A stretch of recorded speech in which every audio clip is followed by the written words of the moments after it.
Hey y'all, how you doing? Chef from Wonder here once again with a Renaissance Catering here in Las Vegas, Nevada.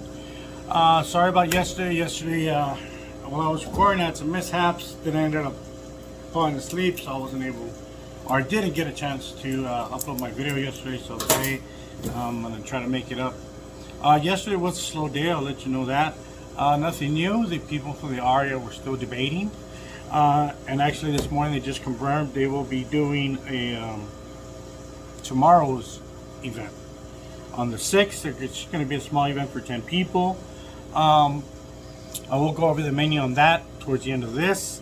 I just want to go over a couple of things of where we're at.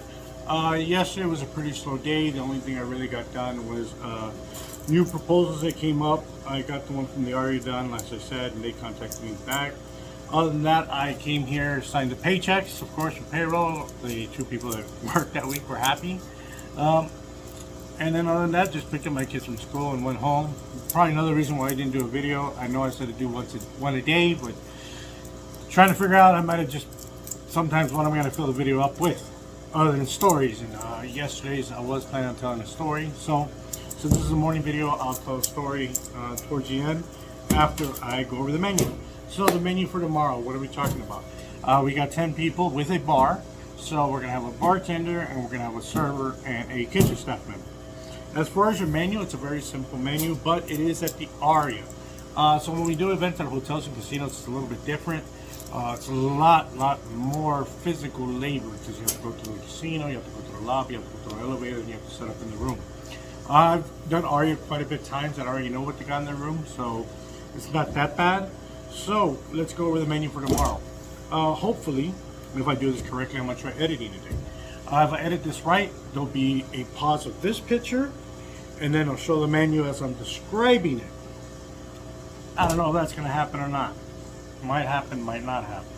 So if it does, you'll no longer see my face. After I start talking about menu, I'll have the menu up, and then you'll be able to see exactly what we're doing. As far as it's an hors d'oeuvre station with a bar, so they're going to have a fruit and cheese display. Now this we do various fresh berries and fruits and mix it with cheese, and we put out a nice small marble slab. And then they're going to have grilled vegetable skewers that's topped with a basil oil and garlic, and then we top that with a balsamic vinaigrette, or balsamic jozo I should say, not a vinaigrette. To reduce balsamic vinegar, we reduce it real small. It makes kind of syrup that we use. You'll see it a lot of caprese. We also use that on our vegetable skewers. The other second app will be the Jack Daniel meatballs. We are really popular for those around here. A lot of people request those. Basic meatballs, nothing special, but we do make a Jack Daniel sauce. My ratio for that sauce is for every gallon of barbecue, I use 1 bottle of Jack. And then I reduced it back to a gallon. So it's 1 gallon plus a liter of Jack, and then you mix that together, whisk it real good, slowly reduce it till it's back down to the gallon, so you get all the flavor but not the alcohol, obviously. After that, we're going to be doing a chicken francais. The only difference is chicken francais we're going to do on skewers. So what chicken francais is, that is an egg battered chicken breast, and then it gets pan fried, and then it's topped with a lemon beurre blanc sauce. I've gotten a habit of saying lemon beurre blanc sauce, even though lemon's already in beurre blanc sauce. Sorry for those of you that are perfectionists and be like, hey, yeah.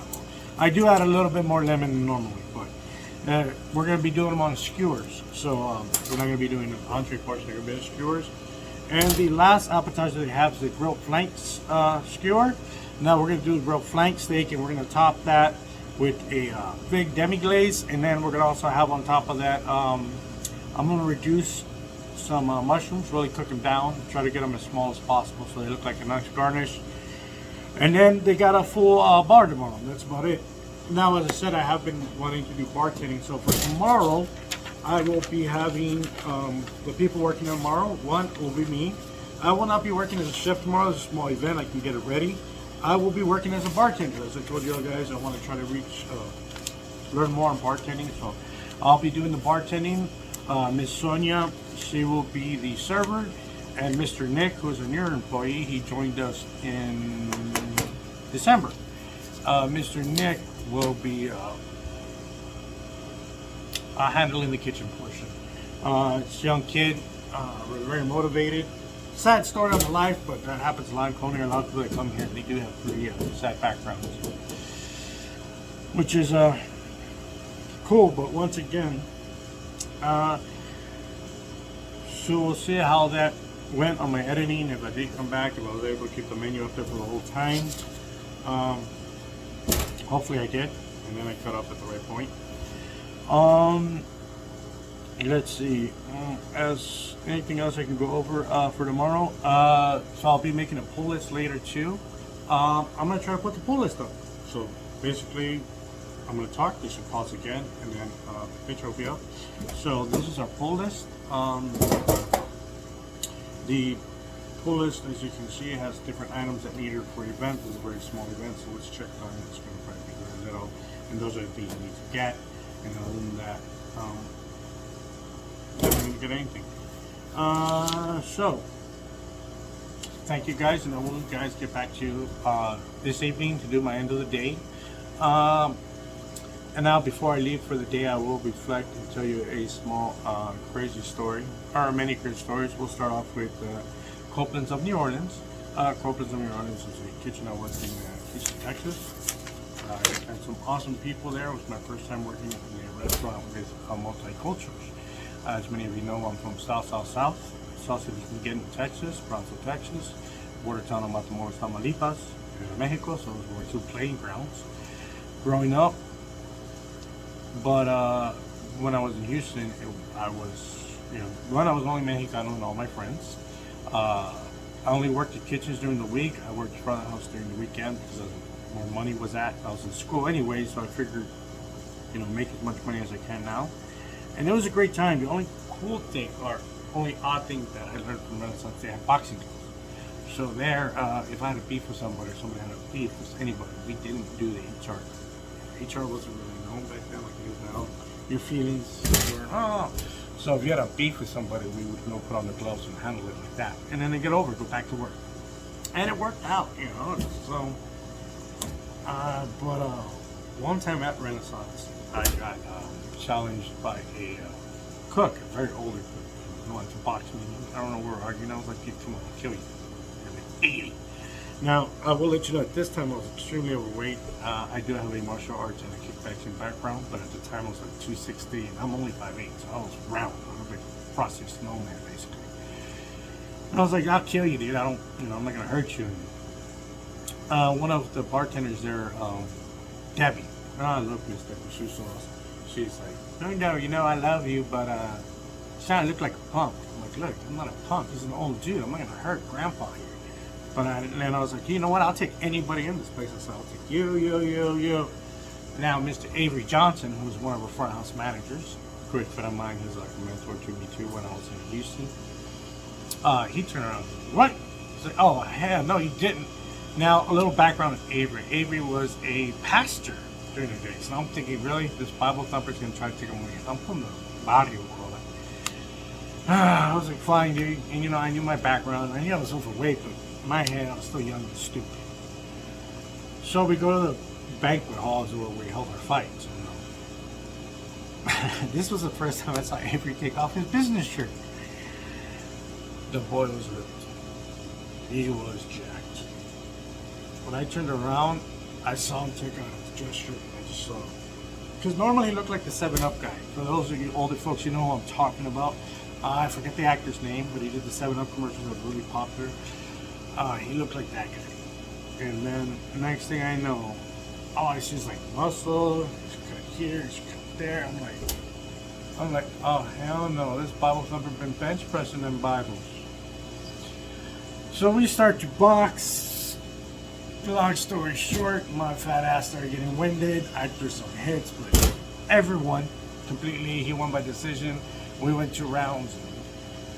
I gave him a good one to the side of his head, but the guy he kept in shape. I didn't know. I was a stupid dude. I was busy partying to worry about the gym at the time. I was in that phase. And this guy went to the gym every day, kept in shape, ate right, didn't drink, kicked Mundo's ass in a boxing match. And so yeah, I boxed one of my front house managers. Everyone was talking about it the next day. They're like, oh, Avery kicked your butt. I'm like, yo, Like, yeah, don't let him be in a pasture fool you. That boy fights with the might of God behind him. Because I'm gonna be honest, most people that went back there, they're like, William, seriously, why are you doing this to him? Like, look, man, he said he wanted to bounce. Yeah, it didn't work out like nobody thought. Nobody knew. Who would think a dude that's a pastor during the day is gonna be rich? I mean, come on. I mean, now you're probably like, come on, dude, it's popular. Back then, no. So, back then, most church and priests and pastors were fat and out of shape. The thin ones were frail. Period.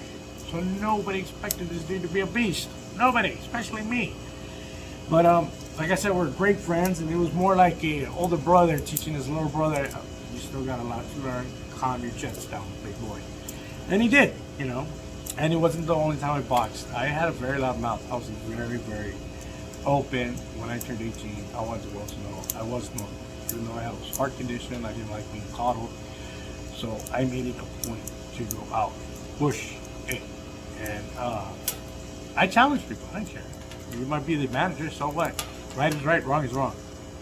And good times. So we'll go back to some of those stories, but for now, I gotta get to work. I'll be doing a prep list. I'm lying. I'm not gonna be doing a prep list. It's only 10 people. I don't need to do a prep list. What am I gonna do prep list for? Cut up some fruit and veggies and put that on the plate. Fruit and cheese. The veggies I'm gonna put on the skewer. The Jack Daniel meatballs. After I make the sauce, it's gonna take me about 5-10 minutes. Nothing complicated. The chicken fried steak. Who knows? I might show you guys how to video that if I can set up the camera. Make. See, that's why I don't edit, so you guys can laugh at my dumb ass. If I learn how to edit, or maybe I can do a quick video if I can find somewhere to set up the camera, I will show you guys how I do the chicken fried steak here in Renaissance Catering. It's a very easy dish, and this going on skewers might be a great idea for you guys that want parties. And you guys can even cut it. I'll tell you guys a little secret. And I wouldn't use it, but if you're in a bind, you could probably use chicken tenders. There's some really nice chicken tenders out there. I mean, just a butter sauce, same exact thing, but here we will be using egg. Like I said, it's egg dipped and then pan fried. So maybe I will show you guys my setup, and then I'll video the cooking process. That'd be kind of cool. And maybe I'll even do that with the flank. I'll show you guys how to do the flank. I'll try to record as much as possible. All right, well, I gotta cut you guys. It's Chef Raimundo, Renaissance Catering. I will talk back with you guys shortly, or actually you won't have this video back until tomorrow or later on tonight when I do the editing. I want to try to add in the menu, and I'll try to add in the pull sheet like I said I was. And hopefully I do a good job. If not, I'll just add some pictures to the end of this. All right, and then you get to see the menu that way. So if it didn't happen, if it didn't come out in editing, you didn't send pictures, wait till the end and there'll be those pictures for you guys. All right, thank you very much. Until next time, remember, we are Renaissance, and let us know. Small businesses reach out to us. Oh, and I forget. Don't forget to like and subscribe. All right, thank you.